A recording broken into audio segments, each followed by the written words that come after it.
J. Cole said classic albums are dead. Done. And I'm gonna be 110% honest.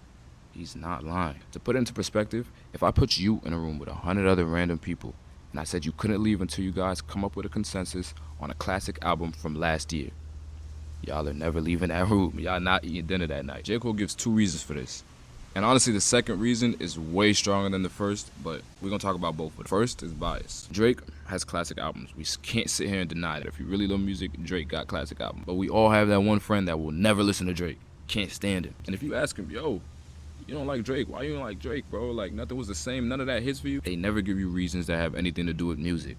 Oh, Drake's corny. I don't like the way he looks. He dresses funny. Whatever reason they come up with, it has nothing to do with the music. And that's what bias is. Like, they're not here to talk about the topic at hand. They have an answer. That's it. J. Cole believes those biased people's voice is loud enough to throw the dialogue off, so we can't agree. But I think it's really the second point that really nails it home. There's so many different sub-niches and sub-genres. What I like might not be anything like what you like. So how are we supposed to agree? And it's not a bias thing. It's just a actual preference. There's no way you could put a Cardi fan in a room with a West Side Gun fan and tell them to come up with a consensus on a classic album from last year. It's not possible. Yes, they're both hip-hop. They're both music, but the sounds are so different. How are you supposed to compare them? It's just not fair. Classics are dead.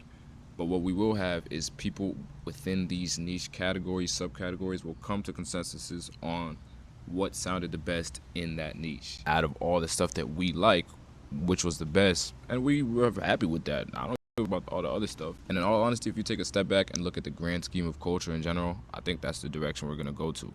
Everybody's gonna be a part of a niche subgroup. That's where you're gonna reside when it comes to consuming culture and entertainment and all this other stuff. All the big, crazy award shows, nobody gives a fuck about the Grammys for real no more, because I don't care about the 7 other subgenres of stuff that I barely listen to. Decentralization of music and entertainment is a whole nother topic that feeds into this, but I'm not trying to nerd out right now. If y'all think I'm wrong, let's talk about it.